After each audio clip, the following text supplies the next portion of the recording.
Assalamualaikum warahmatullahi wabarakatuh. A'udzu billahi minasyaitonir rajim. Bismillahirrahmanirrahim. Innal hamdalillah nahmaduhu wa nasta'inuhu wa nastaghfiruh wa na'udzu billahi min syururi anfusina wa min sayyiati a'malina. May yahdihillahu fala mudilla lahu wa may yudlil fala hadiyalah. Asyhadu an la ilaha illallah wahdahu la syarika lahu wa anna Muhammadan abduhu wa rasuluh. Allahumma salli wa sallim wa barik ala nabiyyina wa aswatina wa qudwatina sayyidina wa maulana Muhammadin sallallahu alaihi wasallam wa ala alihi wa ashabihi wa azwajihi wa dhurriyyatihi wa man tabi'ahu bi ihsanin ila yaumiddin. Qala Allah ta'ala fi kitabihil karim, a'udzu billahi minasyaitonir rajim, ya ayyuhalladzina amanu taqullaha haqqa tuqatih wa la tamutunna illa wa antum muslimun. Ya ayyuhalladzina amanu taqullaha wa qulu qawlan sadida yuslih lakum a'malakum wa yaghfir lakum dhunubakum wa may yuti'illaha wa rasulahu faqad faza fawzan 'azima. Allahumma faqqihna fid din wa 'allimna al-kitaba wal hikmah waghfir lana dhunubana wa tahhir qulubana wa fassih alsinatana wa hassin furujana wa atina al-hikmata wal hukma rahmatal alamin. Rabbi syrah li sadri wa yassir li amri wa hlul 'uqdatam min lisani yafqahu qawli. Rabbi zidna ilma warzuqna fahma, amin ya rabbal alamin. Bapak Ibu sekalian kaum muslimin rahimakumullah, alhamdulillah, syukur selalu kita haturkan kehadirat Allah Subhanahu wa taala atas perkenan limpahan rahmat, nikmat, taufik hidayahnya. Di kesempatan malam ini kita bisa melanjutkan kajian rutin kita dari kitab Sahih Fikih Sunnah karya Syekh Abu Malik Kamal bin As-Said Salim, yang pada kesempatan malam ini kita masih membahas tentang Taharah, yang dimana subpokok pembahasannya adalah Sunanul Fitrati, yaitu sunnah fitrah, yang barangkali istilah ini asing bagi kita. Hanya saja secara sederhana bisa kita sebutkan bahwa sunnah fitrah adalah perilaku baik, perilaku istimewa, yang siapa yang melakukannya akan memiliki kebaikan dalam penampilan, bahkan keindahan di dalam performanya, bahkan mendapatkan seluruh kebaikan. Dan ini adalah sesuatu yang memang menjadi bawaan jadi manusia pada aslinya. Jadi sunnah fitrahnya adalah apa yang menjadi ketetapan Allah yang diberlakukan kepada hambanya terkait tentang penampilan. Yang ini menjadi sunnah umat terdahulu, sehingga bukan hal yang baru, kecuali kalau kita memang tidak mengkaji agama secara utuh. Seperti apa pembahasannya akan kita jelaskan lebih rinci dalam kitab ini, dimulai dari kalimat mal maksudu bi sunnanil fitrati wa ma hiya. Apa yang dimaksud dengan sunnah fitrah dan apa yang termasuk di dalamnya. Sunnah fitrah apa saja? Secara definisi yang dikatakan sunanul fitrati, sunnah fitrah itu adalah hiya al-khisalu, yaitu perilaku. Allati idza fu'ilat, yang apabila perilaku ini dilakukan, dikerjakan, jadi maka ittasofa fa'iluha, maka pelakunya akan disifati, akan disebut bil fitratil lati fatarallahu al-ibad alaiha, sebagaimana seorang yang telah mengikuti apa yang menjadi ketetapan Allah terhadapnya.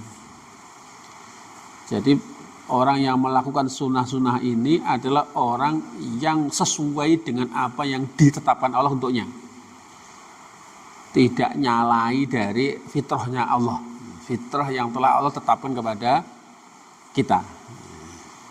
Misalnya di antara fitrah itu yang sering kita dengar adalah kullu mauludin yuladu alal fitrah.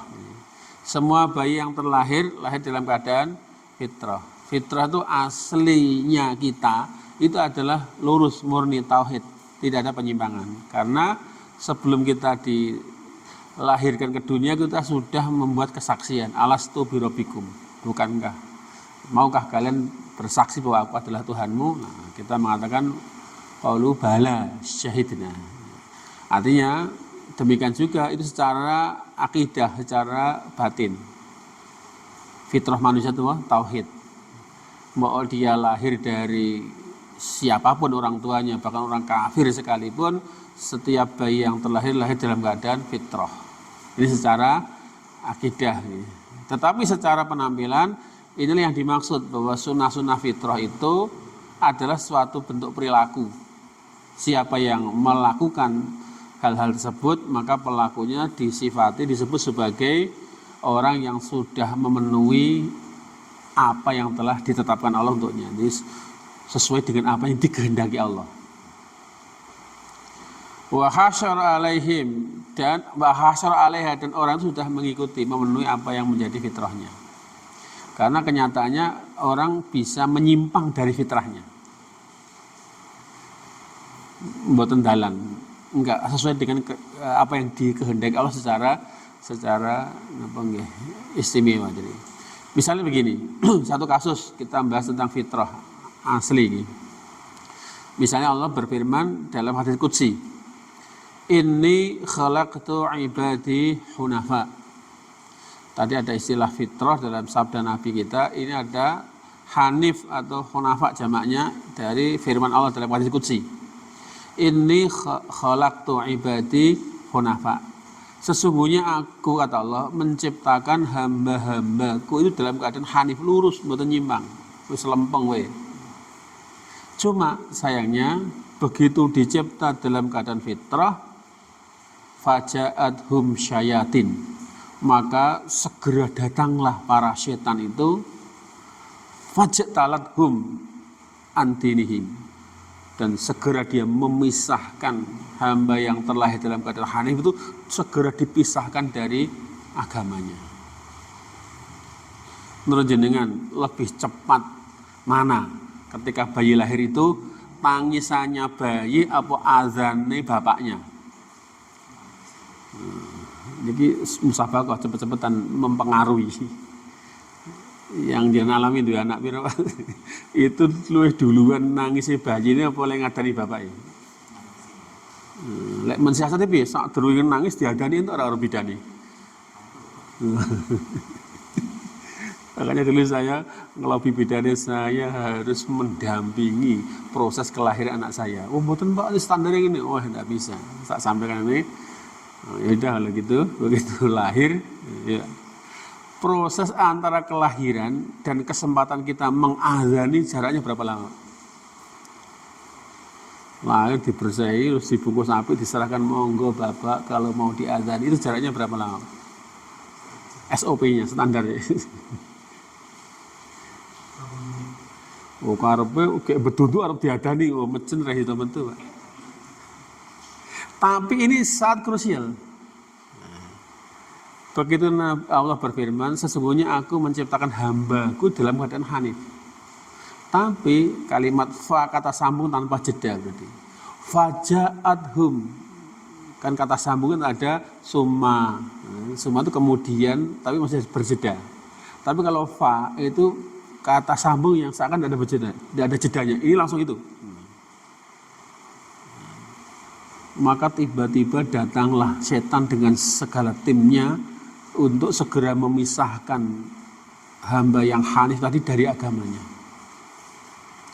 Begitu berhasil memisahkan, wa yuharrimu alaihim ma ahlaltu lahum.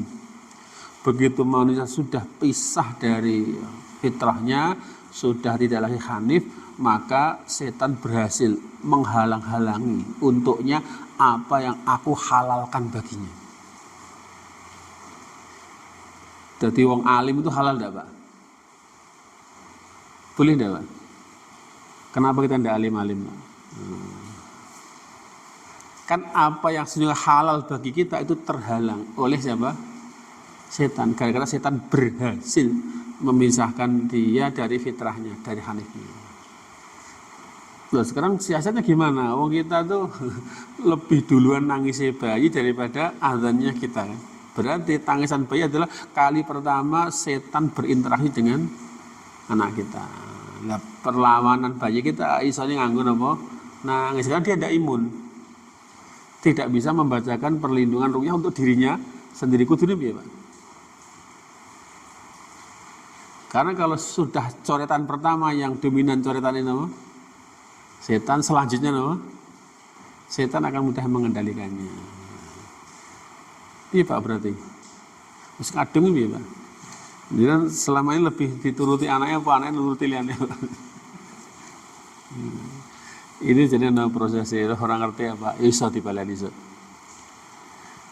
Artinya Nabi kita ketika mau dilahirkan, malaikat Jibril turun kepada Ibunda Aminah ngajarkan kalimat yang dibaca sebelum kelahiran supaya setan tidak bisa melakukan intervensi tadi. Diajari mengucapkan doa U'idzuhu bil wahid min syarri kulli hasid. U'idzuhu bil wahid min syarri kulli hasid. Aku mintakan perlindungan dia, jabang bayi ini, dari zat yang maha tunggal terhadap makhluk yang paling dengki. Ini diulang-ulang. Dulu ketika saya nunggu istri saya lahiran, tak semangati, ayo mi ucapan nih, U'idzuhu bil wahid min syarri kulli hasid. Oh itu begitu lahir orang nangis Pak bayi ini. Bidane sing bingung klak-klak ditapuk-tapuk orang nangis. Semeneng tuh. Itu gara-gara apa? Setan ora iso. Akhirnya sing bingung lho. Iki urip tamati iki geblek-geblek. Iku urip niku lho kok ora muni. Wah, iki setan napa? Itu artinya napa? Fitrah. Fitrah iso secara akidah batinnya, fitrah secara napa? Penampilan. Maka nanti yang bahas tentang napa? Penampilan.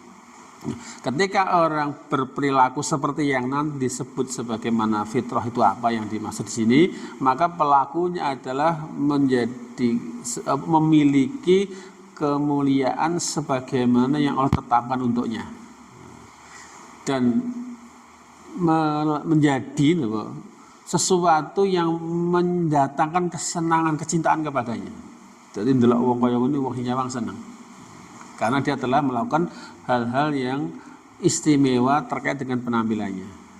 Waliyakun al-a'mali sifat, dan dengan melakukan sunnah-sunnah fitrah ini orang akan menempati sifat-sifat yang mulia, sempurna. Wa asyrafi syurati, dan memiliki penampilan yang istimewa. Nanti secara penampilan itu ketika disawang tuh, kita kulit ireng tapi disawang nyenengke.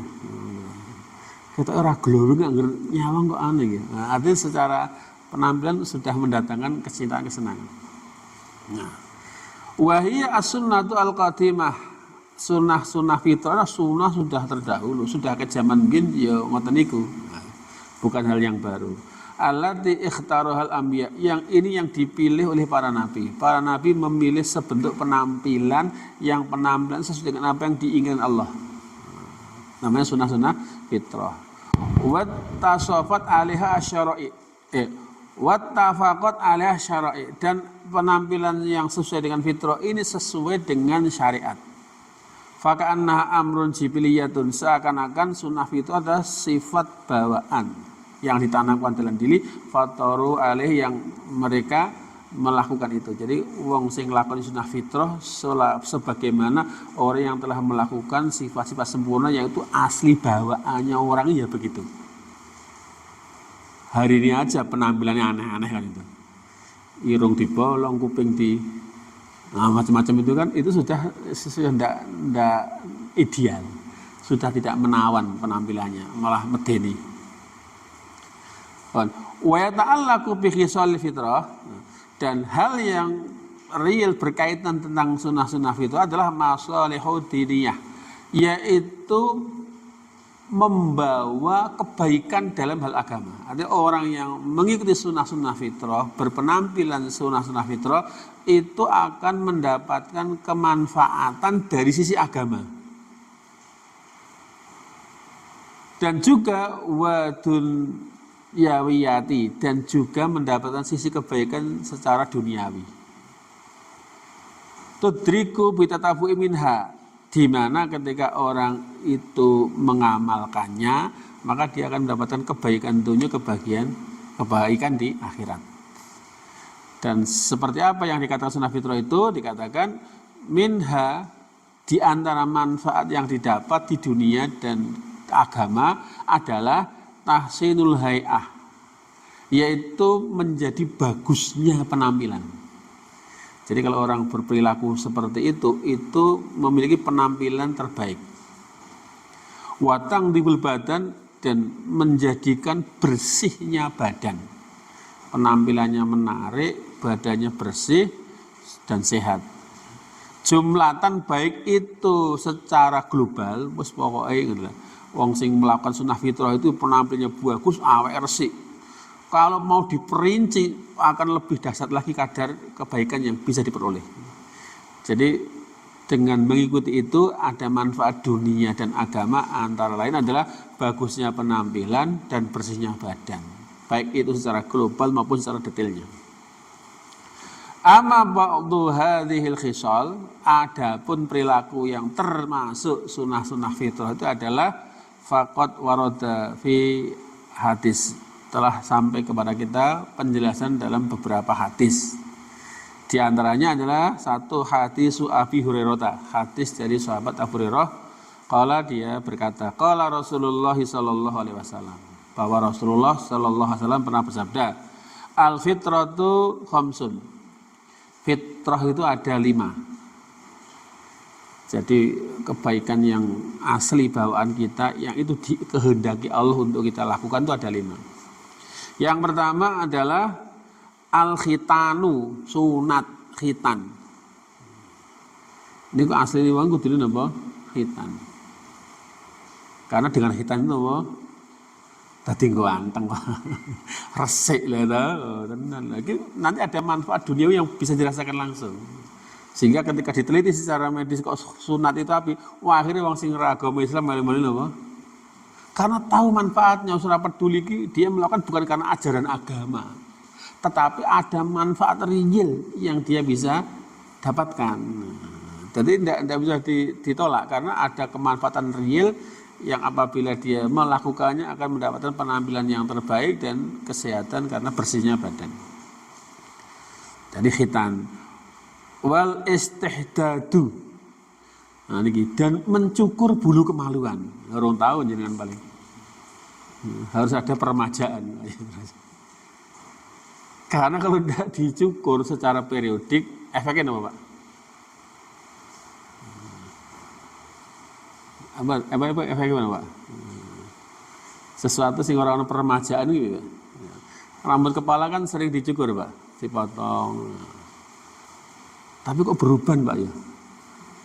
Sing anu kok ora, kenapa, Pak? Kok beda, Pak? Mbok tuwek kaya apa, bulu kemaluan tidak beruban lho, Pak. Kenapa, Pak? Tukule kacake 15 tahun, Pak. Sing sara sing dhuwur, Pak. Artinya ini kebaikan. Jadi bukan sesuatu yang tabu dan seharusnya ini sudah menjadi perilaku para nabi dan rasul, sehingga ditetapkan sebagai apa? Sunnah fitrah. Orang tahu diprakteknya, Pak, saumur-umur orang tahu. Yang ketiga, wa qassus syaribi, memangkas kumis. Jadi kumis itu kalau apa? Diresiki, Pak. Jadi sunnahnya itu kumis itu dipangkas, mungkin istukulnya dipangkas, pun dingur atau dipotong. Wa taklimul adzafir, dan memotongi kuku. Jadi kuku itu idealnya mau dipotongin, tidak diingu. Dawa-dawa ini lebih dipotongi. Kemudian wa nabtul itti, dan mencabut bulu ketiak, kemaluan cabut ya karon larane. Jadi kalau bulu ketiak itu dicabut, kalau bulu kemaluan dicukur. Jangan kuali ya, Pak. Bulu ketiak dicukur, wah, begitu tukul reso napa? Karena itu ada manfaat luar biasa. Kalaulah kita mau membuat apa, melihat hasil penelitian, ada manfaat luar biasa. Kayak ngerti pada itu sudah menjadi perilaku Pak Nabi dan Rasul terdahulu. Karena ini harusnya manusia kalau ingin berpenampilan baik itu ya kayak begitu. Itu penampilan ideal yang dikehendaki Allah. Jadi di dalam satu hadis, dalam versi ini itu sunnah fitrah disebut ada 5. Yang pertama khitan, kemudian mencukur bulu kemaluan, memangkas kumis, memotongi kuku, dan mencabut bulu ketiak. Jangan dibiarkan lah Pak, jembrung kayak ngempit pitik kan.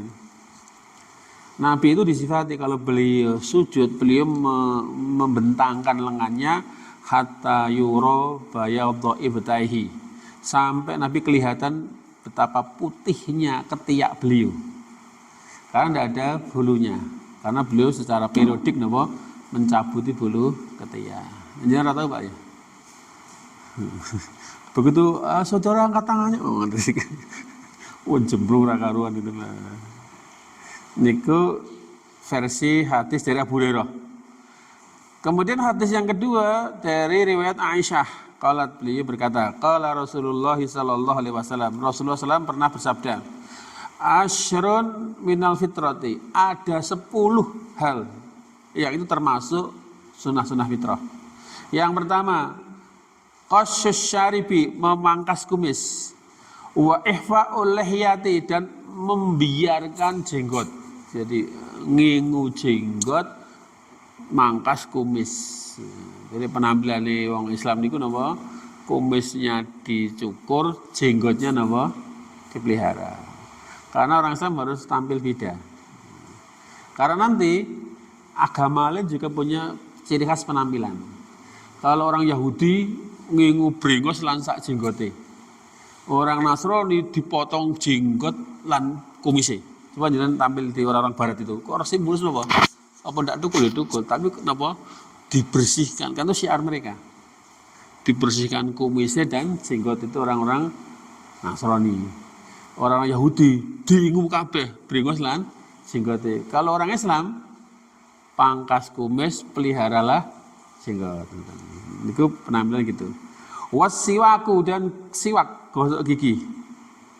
Wasting syakul ma, dan menghirup air ke hidung. Wa qasul adzafir, wa qasul atfar, dan memotong kuku.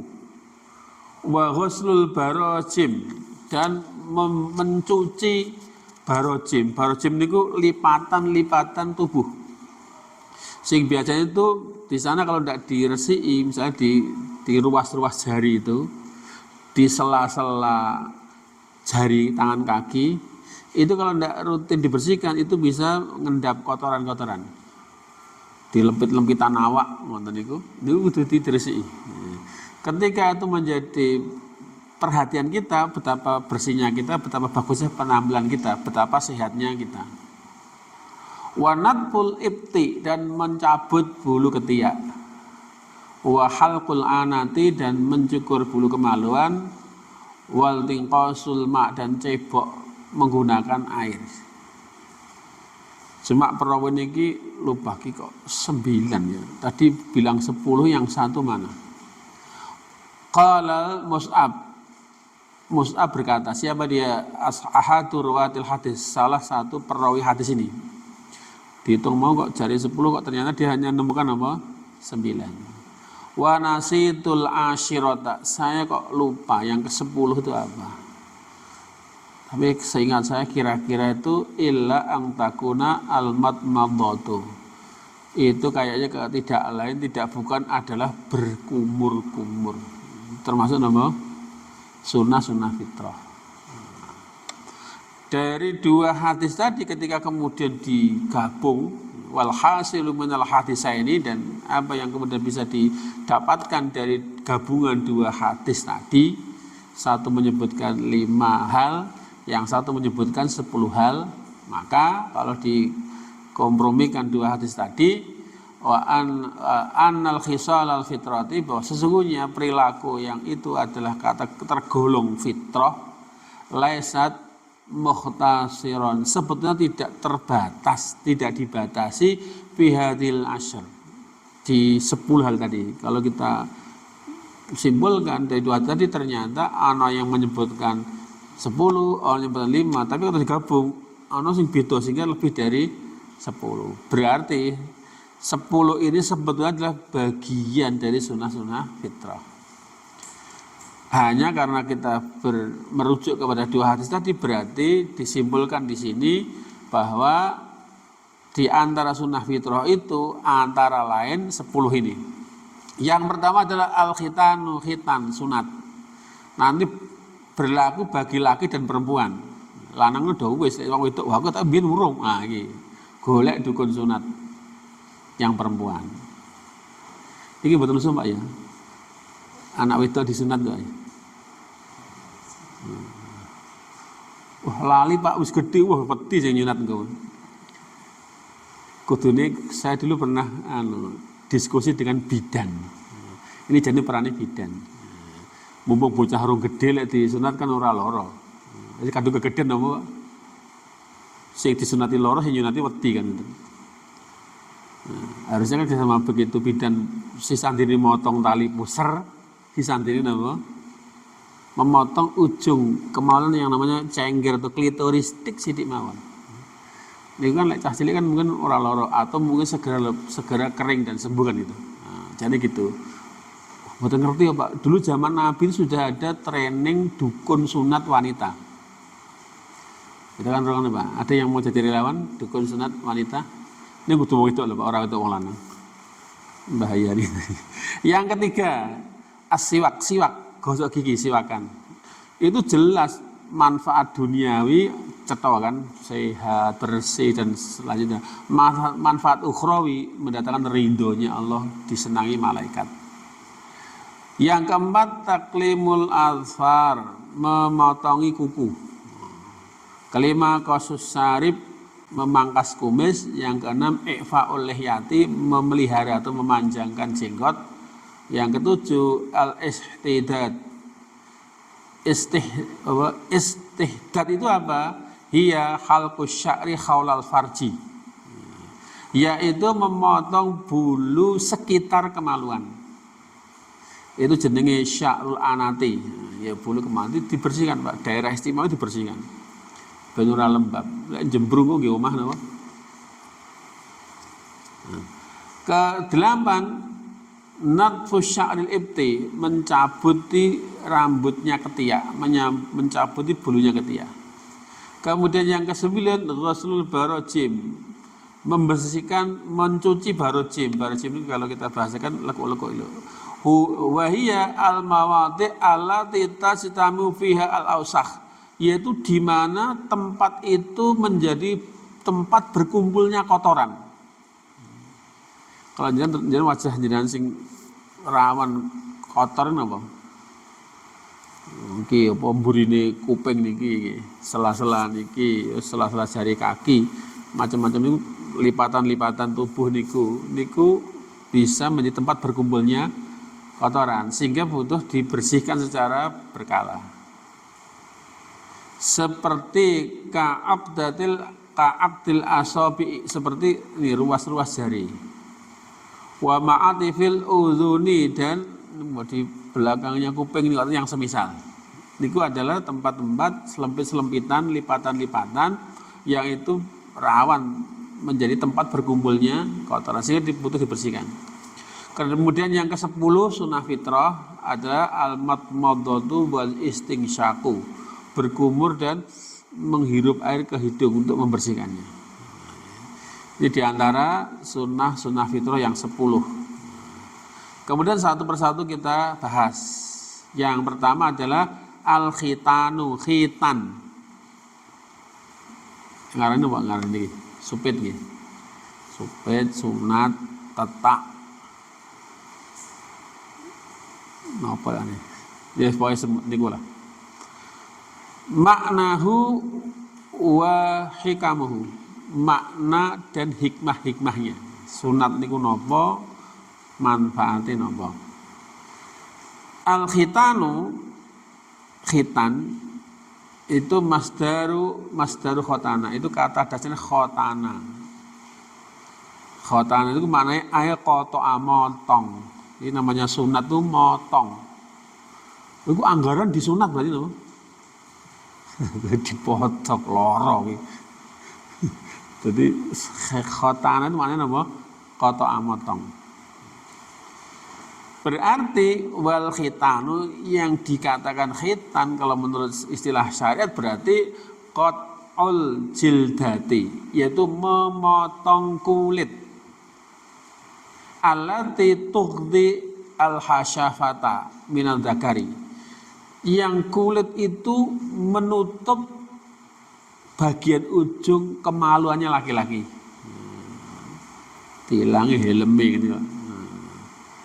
Itu kan kenapa dipotong? Karena kalau tidak dipotong, air kencing yang keluar tidak tuntas tertahan di sana, dan akan timbul penyakit. Sehingga harus dipotong.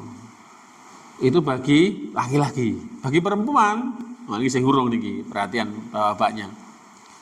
Wa qat'ul jildatil lati fi a'lal farji unsa.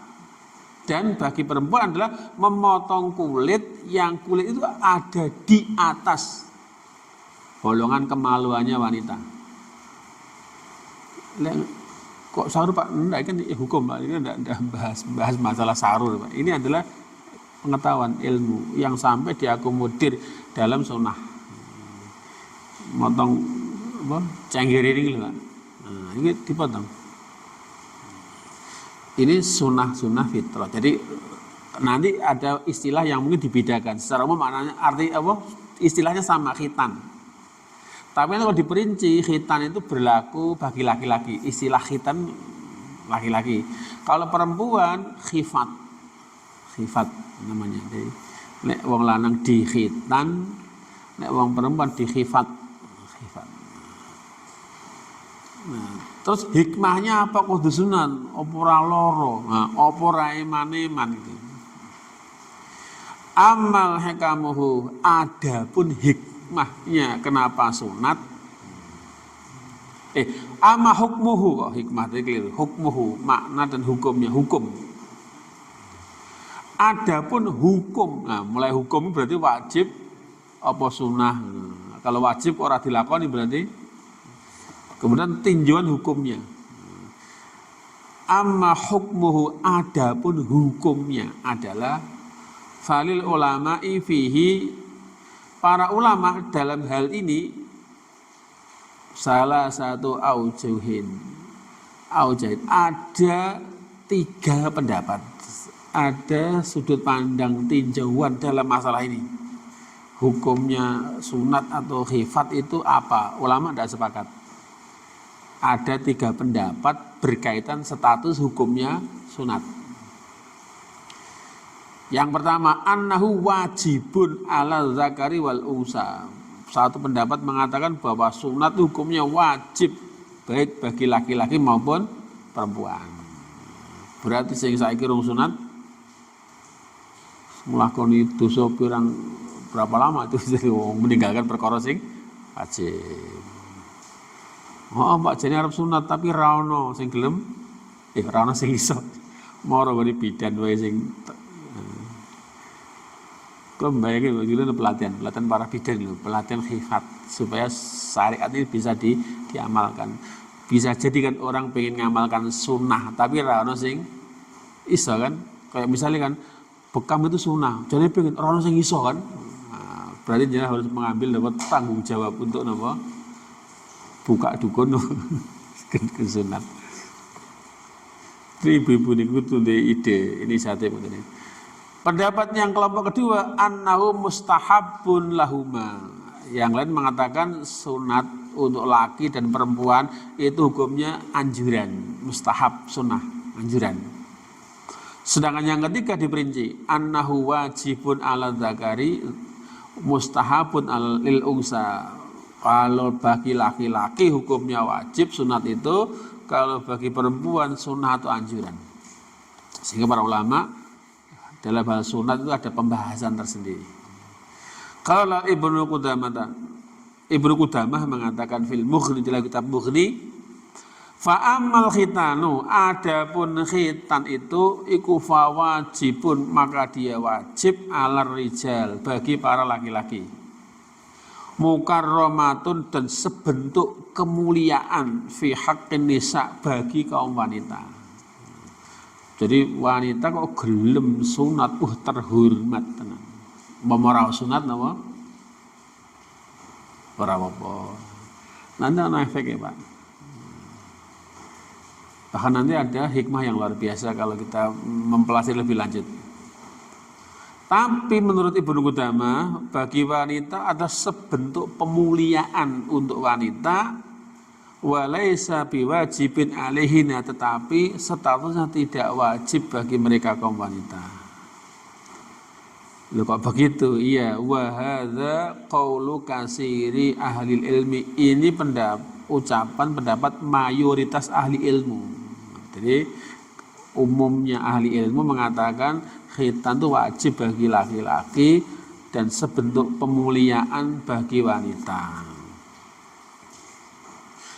Tidak lagi waqala Nawawi fil Majmu'. Imam Nawawi berkata dalam kitab Majmu', beliau mengatakan wal madhabus sahih, dan mazhab yang benar, pendapat yang benar, alladzi nassa alaihi Syafi'i, sebagaimana yang ditegaskan Imam Syafi'i, wa qata'a bil jumhur, dan apa yang diputuskan mayoritas ulama, bahwa annahu wajibun 'alar rijali wan nisa. Menurut Imam Syafi'i, sunat itu wajib bagi laki-laki dan perempuan. Berarti pengikut madhab Syafi'i lanang wedok kudu masuk kudu dene Pak sunatan massal.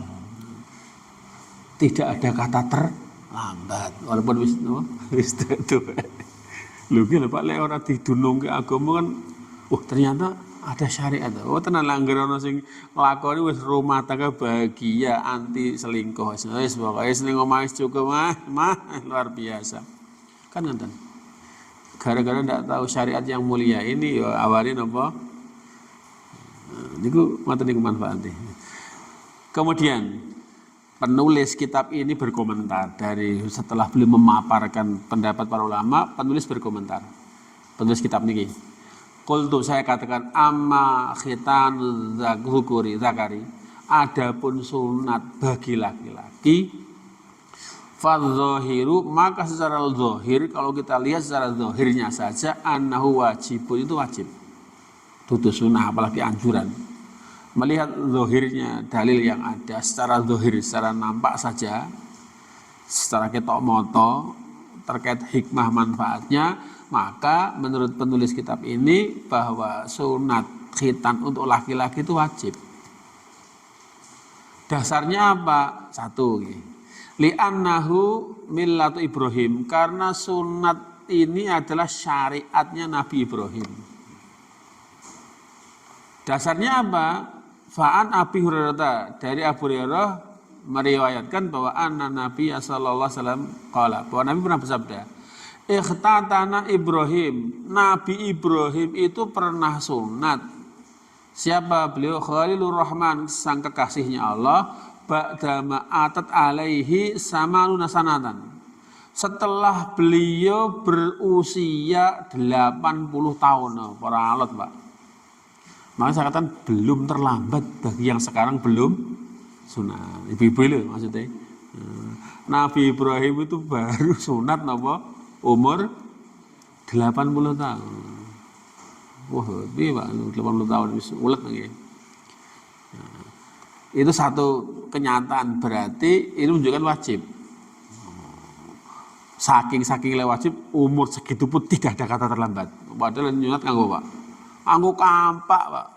Orang ngeri tanpa anestesi, tanpa pembiusan, apa ora piye jan. Mari ini garingnya berapa lama itu? Tapi dilakoni Pak. Yang kedua, dasarnya adalah wa qad qala Allah taala li nabiyhi. Dan begitu melihat sunnah Nabi Ibrahim begitu, Allah berfirman kepada nabinya, kepada Rasulullah sallallahu alaihi wasallam, summa ahayna ilaika, kemudian kami wahyukan kepada engkau wahai Muhammad, anit tabi, agar engkau ikuti millata Ibrahim, agama syariatnya Nabi Ibrahim, hanifah yang lurus. Berarti kalau sunat itu adalah apa yang dulu dilakukan Nabi Ibrahim, sementara agama kita Islam yang dibawa Kanjeng Nabi Muhammad itu suruh ngikuti syariatnya, berarti orang Islam harus sunat karena ngikuti syariat Nabi Ibrahim. Ditegaskan lagi satu riwayat, apa yang diriwayatkan bahwa Nabi sallallahu alaihi wasallam, bahwa Nabi sallallahu alaihi wasallam pernah qala bersabda li rajulin, kepada seorang aslama yang baru masuk Islam. Kalau jenengan bayangkan zaman Nabi orang masuk Islam itu cilik wis tuwek, Pak. Tahu ndak resiko ketika masuk Islam? Makanya ketika masuk Islam ya dia Pak. Siap ndak? Siap.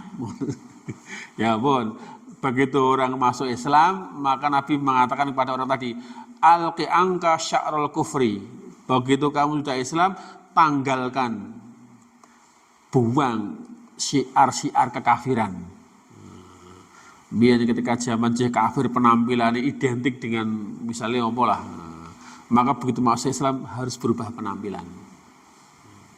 Ini langkah pertama. Yang kedua, wahtatin, dan sunatlah kamu.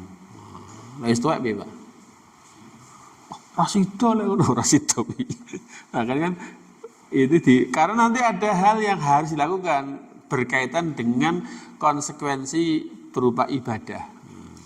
Nanti ada ibadah yang namanya sholat disyaratkan suci dari najis. Sementara kalau orang tidak khitan, ada najis yang tertahan, yang tidak bisa disucikan. Berarti sholatnya nggak sah, bisa nggak sah. Maka sunat. Jadi instruksi Nabi, buang darimu tanda-tanda kekafiran dan sunatlah kamu. Ini hadisnya, hadis yang disahihkan Al-Albani. Kemudian hadis dalil yang ketiga tentang wajibnya khitan tadi, anal khitana, bahwa sesungguhnya khitan itu min syiaril muslimin, sebagai syiarnya orang-orang Islam, wa mizatun lahum, dan sebagai pembeda lahum bagi mereka, anil Yahudi, dari orang Yahudi, wa Nasara dan Nasara. Tapi mereka karena tahu manfaatnya melu-melu, Pak, ya. Tahu enggak tahu nih, kowe sunat-sunat barang Islam apa dudu? Waktu dirahasia, ayo sing urung sunat disunati gitu. Ya ora ono Islam kok rahasia golekno. Yang disunat adalah orang yang sudah Islam.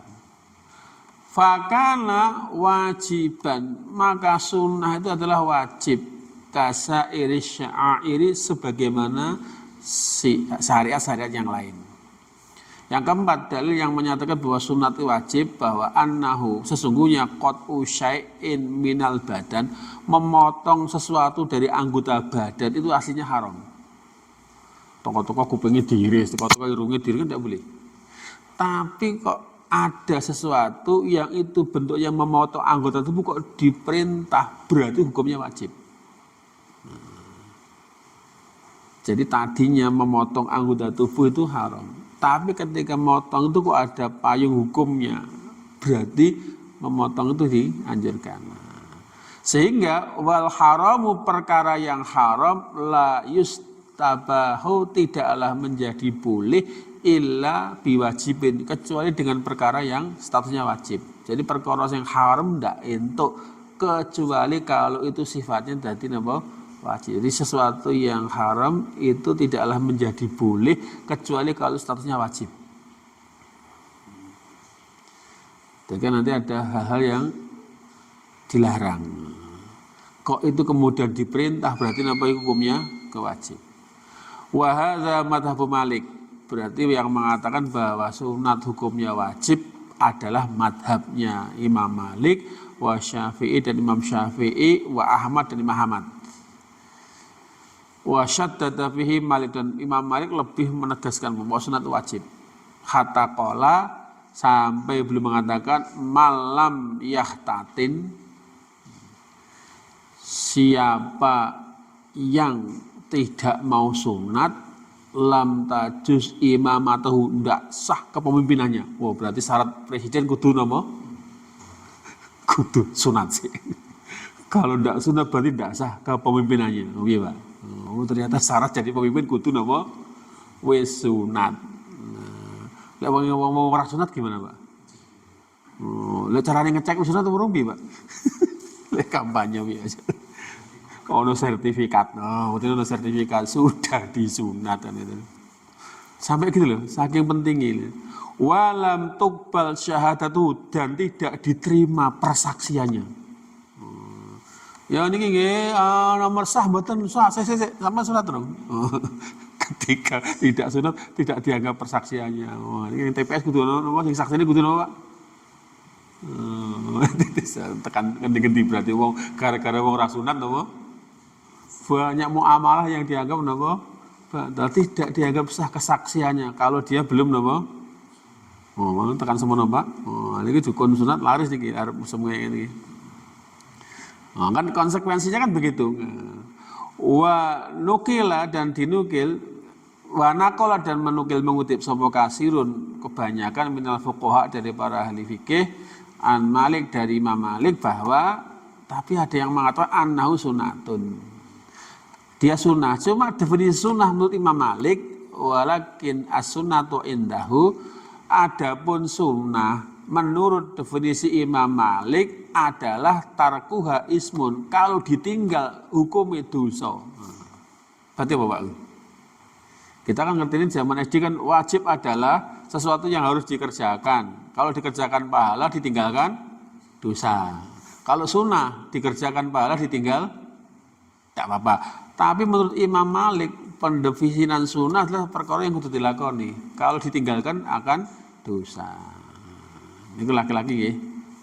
Adapun bagi perempuan, amal unsa, adapun bagi perempuan annahu yusra'u khotanuha. Nah, hukumnya disyariatkan, tidak sampai menyebut nama wajib.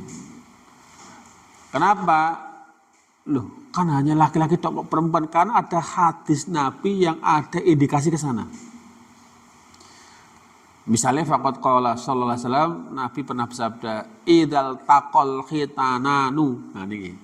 Apabila dua alat yang itu sama-sama dikhitan ketemu, wajibal ghusl, maka wajib baginya mandi. Ini bahasa kiasan jima. Apabila dua alat yang dikhitan itu bertemu, maka wajib mandi. Berarti kalau pembahasannya di khitan, berarti yang laki-laki ya disunat, yang perempuan disunat. Lah berarti lek ora padha-padha disunat berarti ora wajib napa? Nah begitu, itu maksud bahasa apabila dua alat, jadi menyebut dua alat kelamin itu adalah bahasanya apa? Alat yang di khitan, kok itu kedua-duanya ketemu berarti sudah mewajibkan mandi. Wal khitananu, yang dimaksud dua alat yang dikhitan adalah huma maudul qatni.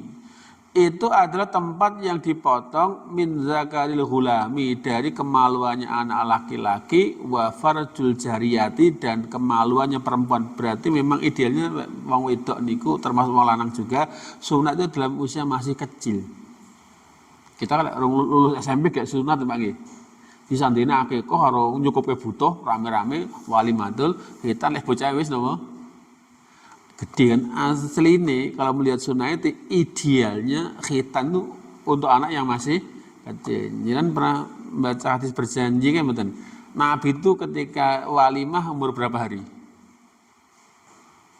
Wa aulama wong-wong Nabi sunat lahir dalam keadaan dikhitan. Zaman beliau syariat yang ada begitu lahir pitung dina niku napa diakikahi sekaligus dikasih nama, dikasih napa dihitani sekaligus. Ya kita kan ndak nggih. Mergo menganggap momentum khitan momentum yang sendiri istimewa, sehingga sampai ono walimatul napa sing ono walimatul arus kita ndak ada. Sakit-sakit ya. Artinya bagi perempuan itu juga ada, ya, artinya disebutkan di sini bagi laki perempuan itu ada kewajiban khitan, yaitu memotong bagian kemaluan laki-laki. Ghulam itu anak kecil, jadi jariyah pun juga anak kecil. Fafihi, dalam hal ini hadis tadi itu bayanun, ada keterangan anal banat, bahwa anak-anak perempuan kunna, mereka juga yuhtatanna, juga dihitan. Jadi anak perempuan pun juga nama dihitan. Satu hadis yang menjelaskan terakhir ini, bisa jam berapa ini? Nah, satu pin berangkat. Satu riwayat fi ijabil khitan al-unsa yang menjelaskan tentang wajibnya sunat bagi perempuan.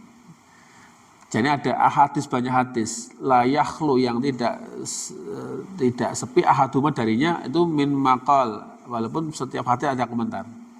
Di antara hadis yang menjelaskan tentang wajibnya sunat adalah minha, dari hadis-hadis yang ada adalah hadis Ummu Atiyah, hadisnya Ummu Atiyah. Dikatakan anna imro'atan, dulu para wanita itu kanat tahtana bil Madinah, di Madinah para wanita sudah sunat kabeh. Berarti program sunat wanita itu sukses. Ketika Nabi di Madinah, semua wanita sunat. Mbuh sunatin nalika bayi wis gede, terlambat tetap di sunat. Menunjukkan jadi semua wanita di Madinah itu dalam keadaan sudah di sunat. Faqala laha Nabi, dan Nabi berkata langsung kepada Ummu Atiyah yang akhirnya didaulat jadi juru sunat bagi perempuan. Dipesani ya oleh sunat ana teknike lho nggih. La tanhaki, jangan kamu habisi cengger ini lho Pak. Klitorisnya nanti loh seperti cengger itu dipotong dikit aja. Jangan dipotong banyak. Manfaatnya apa lah niki? Manfaatnya bagi pengen rumah tangga harmonis tidak perlu jamu kuat. Ora perlu sari rapat. Tapi syariat ini cukup. Kenapa Nabi perintahkan sunat? Caranya tidak dipotong banyak, dipotong dikit aja. Kenapa? Fa inna dzalika, sesungguhnya yang demikian itu ahdha lil mar'ati. Itu membuat menyenang wanita itu wajahnya itu berseri-seri. Orang usah pakai treatment glowing, enggak usah bedah aura, itu disawang napa? Wis nyeneng gitu. Malah disawang kerapatnya nang ora sunat ya iki ya, ketok ora sunat. Yang kedua, wa ahabba ilal ba'li, dan lebih dicintai oleh suaminya. Beda, Pak. Ini diantara hikmah. Semoga ini diantara syariah yang ternyata ini bagian sunnah fitrah. Jika ini dikerjakan, orang mendapatkan kemanfaatan besar, baik sisi duniawi maupun sisi agamanya, dan dia akan mendapatkan kondisi terbaiknya sebagaimana yang diinginkan Allah Subhanahu wa Ta'ala. Sebaliknya, ketika sunnah-sunnah yang mulia ini diabaikan, yang terjadi apa? Banyak kebaikan yang terluput dan bahkan banyak kerugian yang didapatkan karena kebaikan yang aslinya bawaan manusia tidak dilaksanakan. Dan semoga ini memberikan pemahaman kepada kita, pemahaman yang baru, sehingga ternyata agama ini telah mengakomodir semua yang baik untuk diri kita sampai dibakukan menjadi syariat. Dan semoga kita dimudahkan Allah untuk memahami semua syariat ini dan menjadikan bahwa syariat yang diturunkan Allah kepada kita tidak lain akan membawa kebaikan kepada diri kita. Semoga manfaat. Aqulu qouli hadza wa astaghfirullah li wa lakum innahu wal ghafurur rahim. Subhanakallahumma wa bihamdika asyhadu an la ilaha illa anta astaghfiruka wa atubu ilaik. Assalamualaikum warahmatullahi wabarakatuh.